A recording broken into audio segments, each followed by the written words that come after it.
Everyone, welcome back to my channel. मेरे नए channel पे आपका स्वागत है।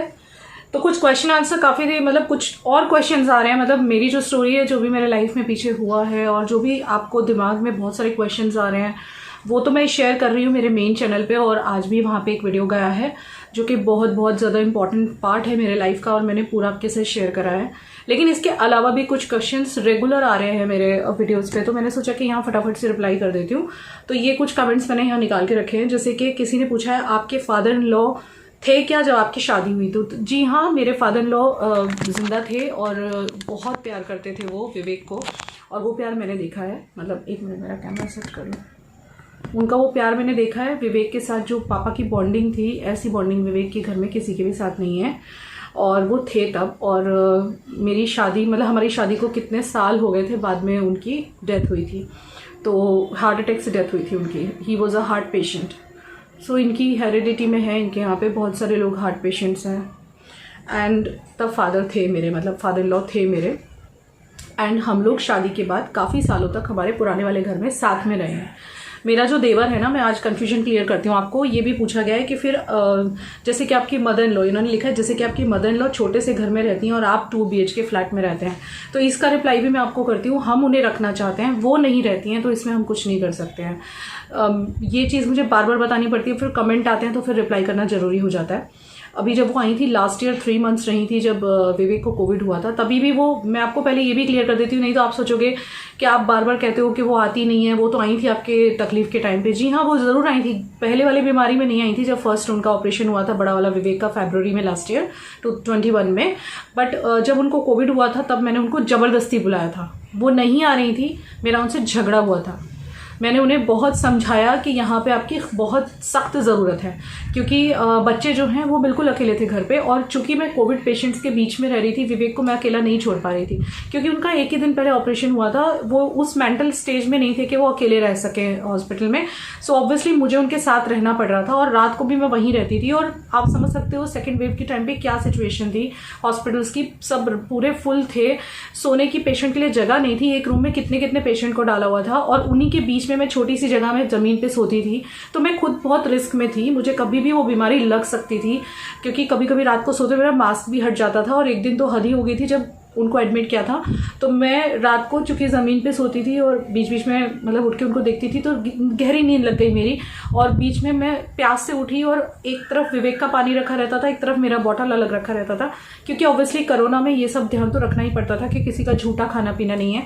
बट मैं गलती से उनका पानी पी गई थी, विवेक का। और जब मैं पी गई तब मैंने देखा, तब मुझे लगा शिट, मैंने ये क्या किया।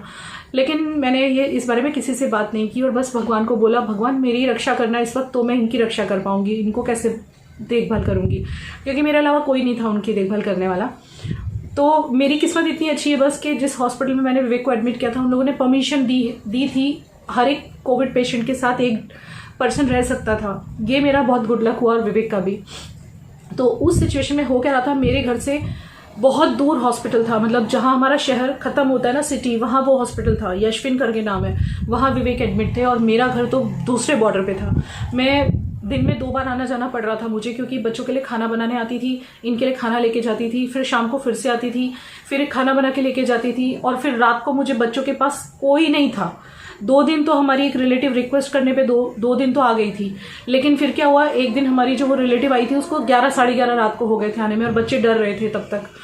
तो मेरे लिए बहुत मैनेज करना मुश्किल हो रहा था। दूसरा ये डर लग रहा था कि जब हम घर में जाऊंगी, खाना वाना बनाऊंगी, यहाँ से इन्फेक्शन लेके ना चली जाऊँ, बच्चों को ना लग जाए। अगर मतलब उस टाइम पे मेरा ठीक रहना बहुत ज़रूरी था, और एटलीस्ट बच्चों का ठीक रहना बहुत ज़रूरी था, कि कम से कम मतलब हम मिलके विवेक को संभाल सकें। लाइक उस टाइम पे अगर बच्चों को कुछ इन्फेक्शन लग जाता या मुझे लग जाता, तो मैं किस को संभालती और कौन किसको संभालता, ऐसे वाली सिचुएशन थी। तो उस टाइम पे बच्चों को दूर रखने की जरूरत थी मुझसे। लेकिन चूंकि यहाँ कोई नहीं था बच्चों के पास, इसलिए मुझे बार बार आना जाना पड़ रहा था। और उधर जितनी देर विवेक अकेले होते थे तो भी टेंशन रहती थी, क्योंकि उस टाइम पे स्टाफ भी इतना बिजी था हॉस्पिटल्स में कि वो आके नहीं देख रहा था किसी भी पेशेंट को। अगर ऑक्सीजन का सिलेंडर भी चाहिए तो उसके लिए हमें ही भागना पड़ रहा था। वो थी ही सिचुएशन बहुत ही इमरजेंसी वाली, जो हमारे देश में आ गई थी सेकेंड वेव में। सो उस टाइम पे मैंने जब मेरी सास को कॉल किया था, तो वो आने के लिए तैयार नहीं थी। उनको वो बार बार एक ही एक्सक्यूज देनी थी, डरो मत डरो मत डरो मत। लेकिन फिर जब मैंने उनको स्ट्रिक्टली बोला कि आप समझ क्यों नहीं रही हो, डरने का सवाल नहीं है, डर तो लग ही रहा है क्योंकि ऑलरेडी वो एक कैंसर पेशेंट है, ऑब्वियसली डर लगेगा। और उनका 2 दिन पहले सेकेंड ऑपरेशन हुआ था, तो वो कमजोर थे, इम्यूनिटी भी नहीं थी, और कोरोना जैसा सेकेंड वेव में था, आपको भी पता है कितना भयानक था। तो मुझे उनसे झगड़ा करना पड़ा कि आप समझो बात की गहराई को, कि बच्चों को अगर कुछ भी इन्फेक्शन लग गया, मैं विवेक को कैसे टेक केयर करूं, मुझे घर के चक्कर काटने पड़ रहे हैं। ऊपर से मैं जब घर पे जाती हूँ तो मुझे घबराहट होती है, मैं उन्हीं हाथों से उनके लिए खाना बनाती हूँ, कहीं बच्चों को इन्फेक्शन ना लग जाए। एटलीस्ट आप बच्चों के पास रहोगी तो मैं मेंटली फ्री होकर विवेक की केयर कर पाऊंगी। अगर आप ये तो सोचो कि अगर मुझे कोई इन्फेक्शन लग गया या बच्चों को कोई इन्फेक्शन लग गया, मैं कितनों को संभालूंगी अकेले। एटलीस्ट मुझे रात को जो टेंशन रहती है कि बच्चे अकेले हैं, वो रिलेटिव अभी पहुंची नहीं है, रोज रिक्वेस्ट करनी पड़ती थी उनसे कि भाई मेरे बच्चों के साथ आप सो जाइए। नहीं सो पाते थे दोनों अकेले। प्रिशा अभी उतनी बड़ी नहीं थी तब, अभी भी नहीं सो पाती है वो अकेले। होता है भाई, सबको अपना होता है अलग अलग। तो तभी उनको मैंने जब झगड़ा किया, उनसे मेरा फाइट हो गया, और लिटरली लास्ट में मैंने जब वो बिल्कुल मना करने लगी आने के लिए कि अरे सब ठीक हो जाएगा, सब ठीक हो जाएगा, तब मुझे उनको थोड़ा कहना पड़ा कि देखो सब ठीक हो जाएगा की बात नहीं है, लेकिन आप ये सोचो कि विवेक की केयर करने के लिए मेरा ठीक रहना बहुत जरूरी है, और एटलीस्ट घर तक वो वायरस ना पहुंचे, ये बहुत ज़्यादा ज़रूरी है। तो आप एटलीस्ट आ जाओ ताकि मैं दिमाग से फ्री हो जाऊं बच्चों की तरफ से। आप एटलीस्ट घर पे रहोगे, बच्चों के साथ रहोगे, बच्चों को अपने हाथ से खाना खिला दोगे, तो मुझे उतनी टेंशन नहीं रहेगी। मैं पूरा टेंशन विवेक पे दूंगी, क्योंकि वहाँ टेंशन देना बहुत ज़्यादा जरूरी हो रहा था। जब उनसे मेरा झगड़ा हो गया लास्ट में, जब वो बिल्कुल नहीं मानी, तब मुझे इतना कहना पड़ा था कि देखिए अगर कुछ भी हो गया ना विवेक को उस टाइम पे, तो फिर आप मुझे दोष मत देना, और मुझे अगर किसी ने पूछा कि भाई क्या कमी रह गई, तो मैं ज़रूर बताऊंगी कि मैं बिल्कुल अकेली थी और उस टाइम पे बच्चों को देखने वाला कोई नहीं था, और मेरे कहने पे भी कोई नहीं आया। तब ये चीज़ जब मैंने बोली तब वो यहाँ पे आई। लेकिन जब वो यहाँ पे आई तो उनको यहाँ पे अच्छा लगा, बिकॉज वो बहुत वक्त के बाद आई थी। आपको भी पता है 2018 से विवेक का डिस्प्यूट चल रहा था कुछ उनके साथ, जिस वजह से वो 3 साल नहीं आई थी, और 2021 में वो कई सालों के बाद आई। तो उनको भी थोड़ा सा अच्छा लग रहा था, क्योंकि उन्होंने खुद ही बोला यहाँ आने के बाद कि कोरोना के टाइम पे वो कहीं भी वहाँ बॉम्बे में ऊपर से नीचे तक नहीं उतर पाती थी, और छोटा सा घर, तो बिल्कुल अंदर ही अंदर उतने छोटे घर में, तो वो भी थोड़ी वो हो गई थी। तो यहाँ के उनको थोड़ा फ्री सा लगा, उन्हें अच्छा लगा, तभी तो वो 3 महीने रही। हमने उन्हें ना ये कहा आप जाओ, ना ये कहा आप रहो, कुछ नहीं बोला, वो अपनी मर्जी से 3 महीने रही। जब वो जा रही थी तब जरूर उनको हमने कहा कि मत जाओ, यहीं रहो। इनफैक्ट जब वो यहाँ पे 3 महीना थी तब कई बार उनको हमने कहा कि मम्मी आप इतने, विवेक ने बोला कि मम्मी तू वहाँ इतने छोटे घर में रहती है, यहाँ पे इतना बड़ा घर है, ये वाले रूम में हम तुझे AC लगा के दे देंगे, तेरा अपना रूम हो जाएगा, हम तो एक ही रूम में सोते हैं सारे लोग, तो तू रहे आराम से। और यहाँ तो वैसे भी आपको पता है भाभी सब कुछ करती हैं, खाली सब्जी बनानी रहती है। मम्मी अपनी मर्जी से बनाती थी, ये भी मेरे पे कमेंट आया हुआ है कि सास को आते ही काम पे लगा देती है, और अब सास की बुराई कर रही है पीछे, जो मैंने मेन चैनल पे वीडियो डाला था। ऐसा बिल्कुल नहीं है गाइज, वो अपनी मर्जी से खाना बनाती थी। उनको खाना इन द सेंस सब्जी, क्योंकि बाकी तो सब देखिए मैं कर लेती थी रोटी, और अब जब से मेरी तबीयत खराब हुई तब से तो मीनाक्षी कर रही है रोटी, और सब्जी काटने का काम भी भाभी को दिया हुआ है। मेरे बिजी शेड्यूल रहता है, चाहे लोग मुझे कामचोर बोले, जो भी बोले, मुझे पता है कि एक यूट्यूबर के पास बहुत काम होता है करने के लिए। इतना छोटी छोटी हम सब्जियां भी काटेंगे तो बिजनेस कहीं ना कहीं पीछे रह जाएगा। तो जिस वजह से मैंने भाभी को ये सब सौंपा हुआ था, तो वो सब्जी अपने मन से बनाती थी और कुछ नहीं। लेकिन उनको बहुत समझाने के बाद जब 3 महीना वो रही, विवेक ने काफी समझाया कि तू यहाँ रहे, इतने बड़े घर में, तू मस्ती से रहे ना आराम से, तुझे किस बात की कमी है। तो बोली नहीं मुझे किसी बात की यहाँ कमी नहीं है। तो इन्होंने काफी समझाया, तू यहाँ रहे ना, हमारे पास हमेशा के लिए रह ले। इनफैक्ट इन्होंने मेरी देवरानी और देवर को भी इस विषय में फोन किया था कि भाई इनको समझाओ कि यहीं रह लें हमेशा के लिए, लेकिन उन्होंने हर बार मना कर दिया। और फिर जब लास्ट टाइम हमारी उनसे बात चल रही थी ना इस बारे में, मतलब उसके बाद हमने दोबारा बात नहीं की, क्योंकि उन्होंने हमें डांट दिया। जब वो जाने वाली थी उससे कुछ दिन पहले विवेक ने बोला क्यों जा रही है, तू मत जाना मम्मी। तो वो एक ही चीज बोली कि मुझे आज के बाद है ना फोर्स मत करना यहाँ रहने के लिए। मैं मेरी मर्जी से 3 महीना रही, मैं अभी जा रही हूँ, मुझे जब आना होगा मैं आ जाऊंगी। तो इन्होंने बोला मेरे बर्थडे पे आएगी ना, तो बोली हाँ मैं आ जाऊंगी, लेकिन मुझे फोर्स मत करना। मतलब जब इन्होंने कहा ना कि तू यहाँ क्यों नहीं रहना चाहती हमेशा के लिए, तुझे यहाँ क्या तकलीफ है, तो उन्होंने एक ही रिप्लाई किया कि मुझे फोर्स मत करना, मैं अपने हिसाब से देख लूंगी, मुझे फोर्स नहीं करना कोई भी। तो फिर उस दिन के बाद मैंने भी समझाने की कोशिश की कि मम्मी अकेले ऐसे कैसे रहोगे आप, लाइक वो छोटे से घर में। तो कहती है नहीं मुझे अकेले घर में रहना है, मतलब अलग घर लेके रहना है कहीं पे, मतलब नवसारी में या जहां भी अलग रहना है कहीं, बिल्कुल अकेले, ना उनके साथ ना हमारे साथ। तो मैंने भी समझाने की कोशिश की कि मम्मी अभी उम्र ज्यादा हो गई है, आप अकेले कैसे रहोगे आगे, वो तो सोचो आप यहाँ रहो ना हमारे साथ, हमें कोई प्रॉब्लम नहीं है। 2 रूम है, एक में आप रह लेना, एक में हम लोग रह लेंगे, बाकी आगे का रूम है, कोई प्रॉब्लम नहीं है। और मेड तो आती ही है जो भी हाउस हेल्पर आती हैं, और कोई भी कमी हो तो आप मुझे बोलो, हमें दोनों को बोलो, वो आपको कोई कमी नहीं आने देंगे हम। लेकिन उन्होंने बोला प्लीज़ देखो, लास्ट में उन्होंने ऐसे बोल दिया था मुझे, प्लीज़ रुचि मैं अपना देख लूँगी, मेरे को मत फोर्स किया करो।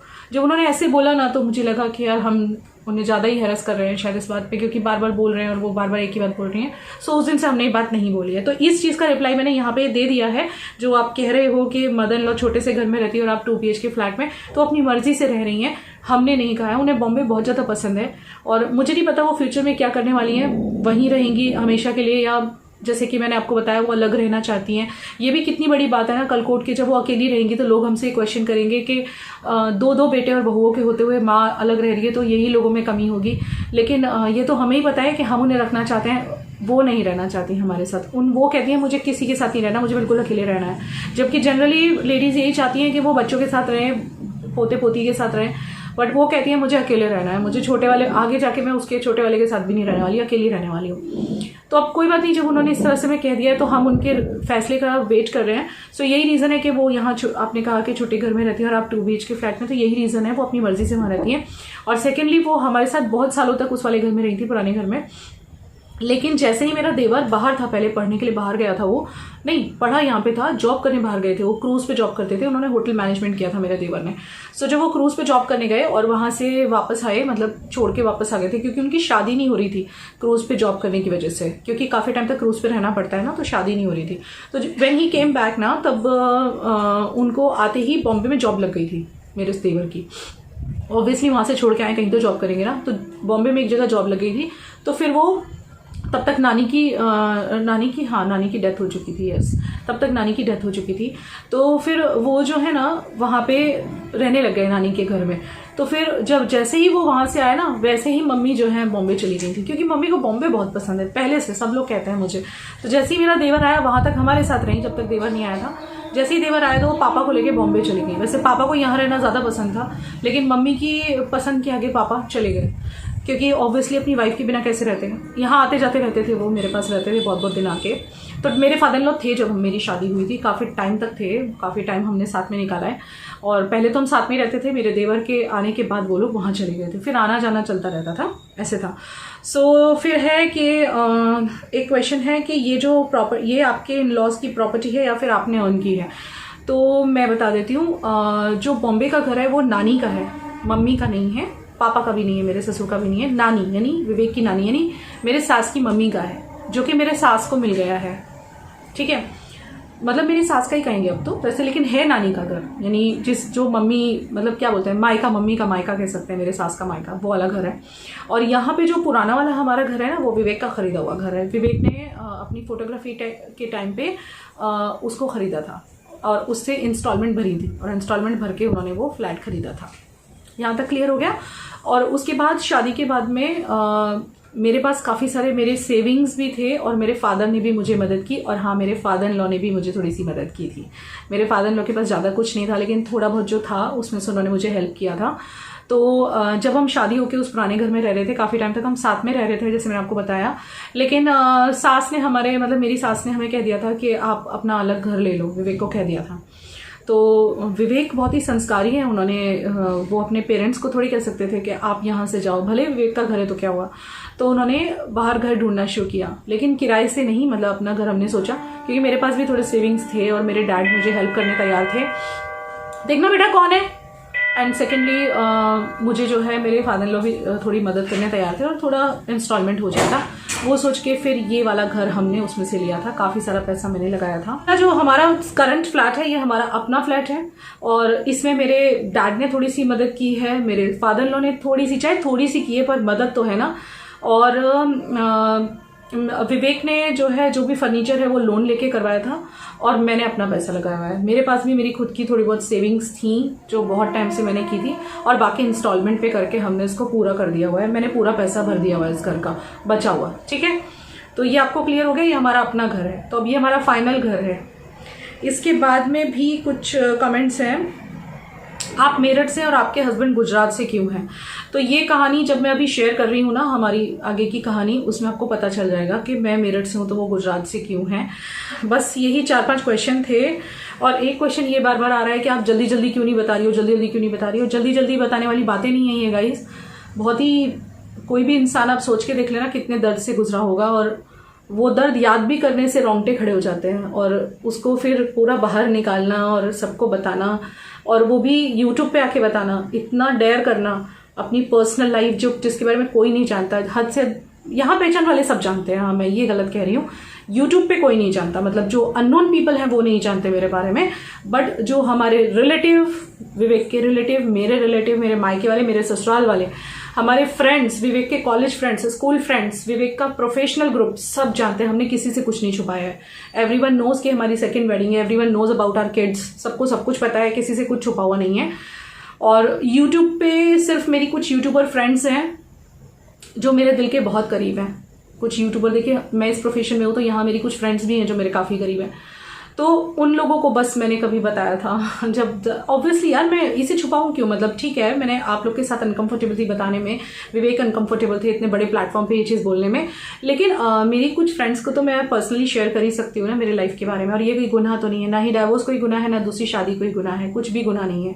तो ये चीज़ें मैंने कुछ अपनी यूट्यूबर फ्रेंड्स से भी शेयर करी हुई हैं, लेकिन वो मेरे दिल के बहुत करीब हैं और कुछ लोगों को बताया हुआ है। बाकी सबको पता था एक मेरे यूट्यूब की फैमिली के सिवाय। सो वहाँ भी मैंने अभी बता दिया। मैं ये चीज़ शेयर करने वाली थी 2021 में, जब विवेक बीमार हुए ना, उस टाइम पे हम दोनों ने सोचा था कि हम बता देंगे, लेकिन फिर ये बीमार हो गए और मैं उन चीज़ों में बिजी हो गई, तो रह गया था। आई होप कि आप लोगों को ये चीज़ क्लियर हो गई होगी कि हम 2 BHK फ्लैट में क्यों रहते हैं और मम्मी इतने छोटे से घर में क्यों रहती हैं। तो वो अपनी मर्जी से रह रही हैं, उनको किसी ने भी नहीं कहा है। वो जब अभी यहाँ पे 10 दिन के लिए आई थी, तभी आई बहुत मुश्किल से थी, लेकिन जब आई थी तभी भी हमने ये चीज़ उनको बोली थी कि देखो मम्मी यहाँ पे भी AC लगा दिया, इस रूम में AC था उसमें नहीं था, वहाँ पे भी लगा दिया, अब आप चाहो तो यहाँ हमेशा के लिए रह सकती हो। लेकिन वो हमेशा एक ही बात बोलती है, मुझे फोर्स मत करो, मैं अपने हिसाब से ही करूँगी, मुझे जहाँ रहना होगा वो मैं ही डिसीजन लूँगी। और बस फिर हम क्या कह सकते हैं ना आगे हम लोग। मैं अभी इन बातों पे ना एक्चुअली सच बोलूँ तो मैं अभी कमेंट्स पे भी बहुत ध्यान नहीं देने वाली हूँ। आपको भी पता है मैं पीछे बीमार हो गई थी, तब से मुझे डॉक्टर ने बोल भी दिया है कि कोई कुछ भी लिखे ना, as you are a YouTuber, ध्यान मत दो, दिमाग पे मत लो। सो आई होप कि आपके कन्फ्यूजन क्लियर हो गए होंगे। जितने क्वेश्चन थे मैंने सब रिप्लाई कर दिए हैं। इसके अलावा जो मेरी लाइफ की स्टोरी है, मैं धीरे धीरे करके जो मेरे मेन पॉइंट्स हैं पहले वो बता रही हूँ आपको। जैसे जो मेन पॉइंट था दूसरी शादी, वो बता दिया। अब दूसरा मेन पॉइंट है बच्चों वाला, वो बता दिया मैंने आज मेरे मेन चैनल पे। और अब आगे जो मेरे साथ हुआ था फर्स्ट वेडिंग में मेन, वो बता दूंगी। मायके में क्या हुआ था वो बता दूंगी। तो मेन पॉइंट तो मैं बता ही रही हूँ ना गाइज। अब छोटी छोटी जो बातें हैं वो भी धीरे धीरे शेयर करूंगी। आप मेरे से एक साथ इतना एक्सपेक्ट नहीं कर सकते मैं सब कुछ एकदम बाहर निकाल के ले आऊँ। It's very painful, try to understand, it's very painful. जब मैं याद भी करती हूँ ना तो मैं घबरा जाती हूँ। मेरे खुद की लाइफ से मैं अब सोचती हूँ, तब तो मैं पता नहीं कैसे पार कर गई सब कुछ, लेकिन अब जब पुराना सोचती हूँ ना मैं कि मेरे ऊपर क्या गुजरी है, तो ऐसा लगता है कि ओ माय गॉड मेरी लाइफ के साथ इतना सब कुछ हो गया, मैंने कैसे सहन किया होगा, मैंने कैसे उसको ये किया होगा, टॉलरेट किया होगा, बियर किया होगा। तो ऐसा लगता ही नहीं कि वो मैं इंसान हूँ जो उसमें से निकला है। तो आप सोचो कि मैं ऐसा सब कुछ बाहर कैसे निकालूं। मुझे टाइम लग रहा है, मैं थोड़ा थोड़ा करके आपके साथ शेयर कर रही हूँ। ये वीडियो बनाने के बाद आपको लगता होगा बहुत ईजी नहीं है। वीडियो बनाने के बाद जब मैं आपके साथ थोड़ी बहुत बातें शेयर करती हूँ, उसके बाद काफ़ी घंटे तक अपसेट रहती हूँ और वो सारी पुरानी बातें दिमाग में चलती रहती हैं। सो मेरे को थोड़ा सा टाइम दीजिए आप। मैं बीच बीच में ब्लॉग्स डालती रहूँगी जैसे जैसे मुझे ठीक लगता रहेगा। अब एटलीस्ट मेरी ज़िंदगी है, मैं आपके साथ शेयर कर रही हूँ मेरी मर्जी से। मुझे ना किसी ने फोर्स किया है, ना मुझे किसी ने बोला आपको बताने के लिए, ना ही मैं किसी से डर के बता रही हूँ। किसी से कुछ नहीं है, मैंने अपनी मर्जी से आपको बताया है, मेरे पति की रजामंदी से, मेरे बच्चों की रजामंदी से और मेरी रजामंदी से। एटलीस्ट मुझे थोड़ा सा टाइम दीजिए प्लीज़, मुझे थोड़ा सा टाइम दीजिए। मैं सब कुछ धीरे धीरे आपको जितना मेरे को ठीक लगेगा उतना मैं बता दूंगी। ठीक लगेगा इन द सेंस कि जितना ज़रूरी होगा, जैसे कि मेरी ज़िंदगी में क्या क्या बहुत बड़ी बातें हैं वो बता दूंगी। इसके अलावा छोटी छोटी बातें डिस्कस करने जाऊंगी ना तो इतना दर्द है ना कि वो दर्द मेरा जो है आने वाले 100 ब्लॉग्स में भी ख़त्म नहीं होने वाला है। इतना दर्द है मेरे दिल में, तो आप उतना समझिए। तो अभी जितने भी क्वेश्चन फिलहाल थे मैंने रिप्लाई कर दिए। आई होप कि आपको बात समझ आ गई होगी। और ऐसा कुछ नहीं है, मेरे ससुराल वालों को कोई बदनाम नहीं कर रही हूँ मैं, जो सच है वही बोल रही हूँ। और अब मैं सोच के ही बैठी हूँ, मैं सच ही बोलूँगी। मतलब जो भी वो मेरे साथ करेंगे वो मैं बताऊँगी। मैंने अभी तक बताया नहीं है किसी को कुछ भी, पर अब मैं बताऊँगी क्योंकि लोग मुझसे क्वेश्चन करते हैं। जब वो यहाँ नहीं आती तो लोग मुझसे क्वेश्चन करते हैं कि वो क्यों नहीं आती। 3 महीने बाद रह के गई थी तभी भी कुछ कमेंट्स आ गए थे कि क्यों चली गई, इसी ने यही कम बात करती होगी इसलिए चली गई सास। मतलब हम ही गलत दिखाई देते हैं लोगों को। तो इसीलिए जाने दीजिए सारी बातें। चलिए इस वीडियो को मैं एंड करती हूँ यहाँ पे। और इसको भी ज़रूर सब्सक्राइब कर लेना चैनल को। बाय।